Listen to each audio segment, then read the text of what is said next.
présenter donc. Voilà, Tidiane Tamba, je suis le responsable des relations publiques.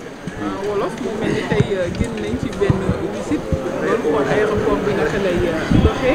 weer gannaaw ba nga xam ne doon ngeen liggéey diir bu ñu doon tënk ci xayma lan ak lan ngeen jot a def lu amul woon Yoff.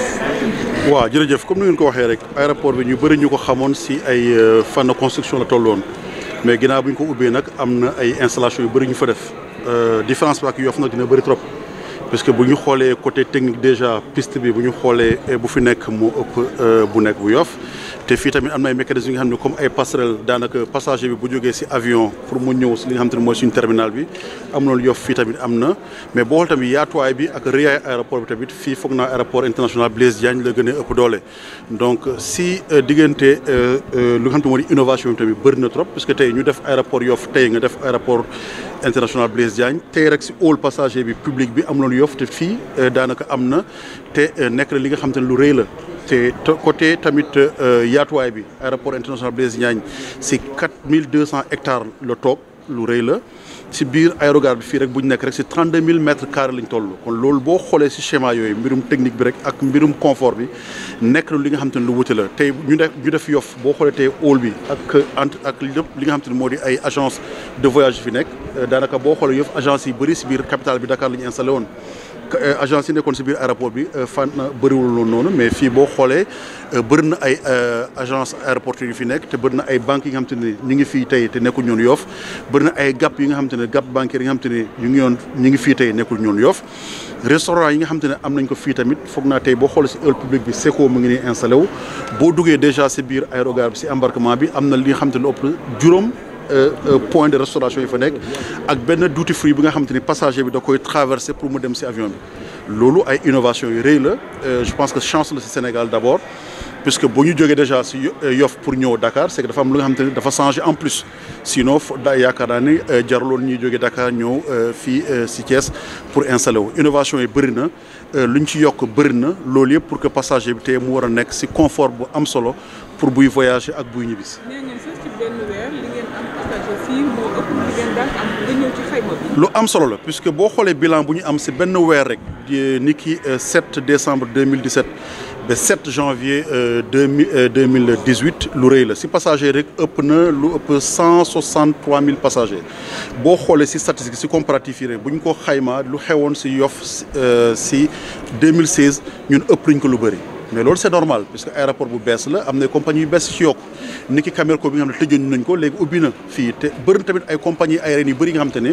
ginnaaw bu ñu ubbee aéroport bi bëgg nañ ñëw fii ci Blaise Diagne loolu c'est normal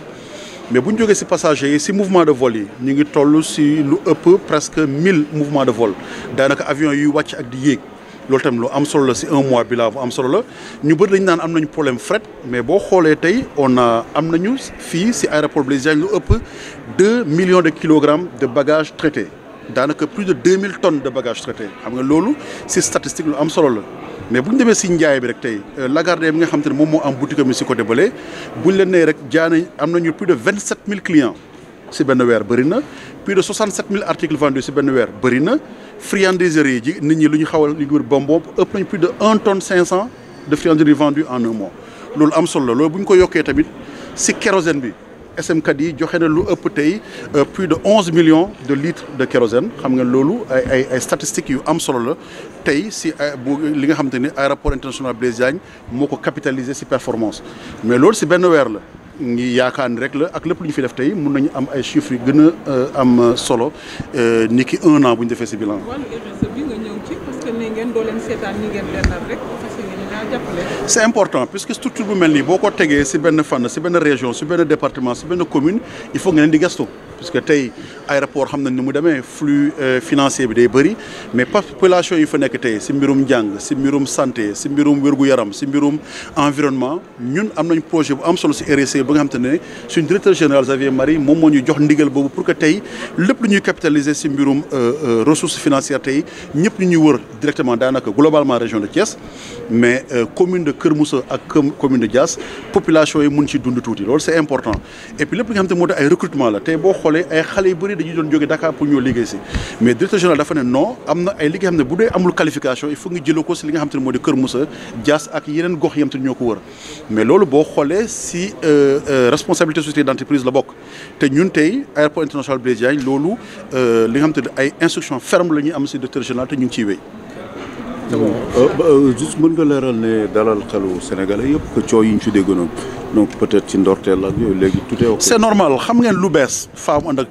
coow te lu bees taaru jekk macha allah rafet fu mu gën a bëri coow donc loolu c'est normal c'est naturel aéroport bi boo xoolee ñu bëri ñu ciy wax daanaka du ñu utiliser aéroport bi nous on le comprend un peu c'était normal outil bu bees la te outil bi yàgg na fukki at outil baa ngi fii buñ ko ubbee faa coow am lu rëy faa coow am. mais si coow loolu nag am na information bi nga xam ne du dëgg mais loolu nous on le comprend parfois bu amee sax ñun dañ ciy reetaan par exemple boo nee toilette lii rek moo am ñun dañ ciy ree parce que xam nañ loolu amul am na expert bu mag bu ne woon sax wuy amul extincteur ñun dañ ciy ree parce que am na ñun fu ñu toll ñun xalaatatuñu extincteur parce que ñun dépassé nañ loolu mbirum extincteur am nañu ay mécanismes yi nga xam technique yi nga xam ne tey bu fi dara xawee ñaanu ko yàlla mais war nañu ko gérer bu ñu changé loolu si nature doomu aadama la bokk changement bu rëy bu amee rek faa coow bëri mais lu ñu mën a rassurer nit ñi que moo di tey passager bu nar a jël avion dina ko def si ay fànn yu leer sécurité sûreté pour que mu voyager daanaka boo leen xoolee avion yaa ngi wàcc di yéeg macha allah ñu ngi sant yàlla si loolu te tey boo xoolee ku def gis yeneen aéroport yi même bu dul ñun suñ positionnement tey du Dakar dañuy wax affaire Dakar mais ñun tey suñu xeex du Dakar du Côte d'Ivoire ñun tey suñu positionnement tey aéroport yu mag la si àdduna bi parce que amuñu dara la nga xam te ragal nañu aéroport yooyu tey si lépp luy installation technologique ak innovation technologique aéroport yi mais dañuy bëgg a dalal xel ñëpp que aéroport bi aéroport sénégalais yi la sénégalais yi ñoo ko moom seen outil la seen outil de performance économique la ngi ñaan ñëpp jàpp ci rek képp kuy voyager incha allahu rabi nga mën a dem si jàmm ñëwaat si jàmm te nga am lépp li nga xam ne soxla nga pour sa voyage. Merci.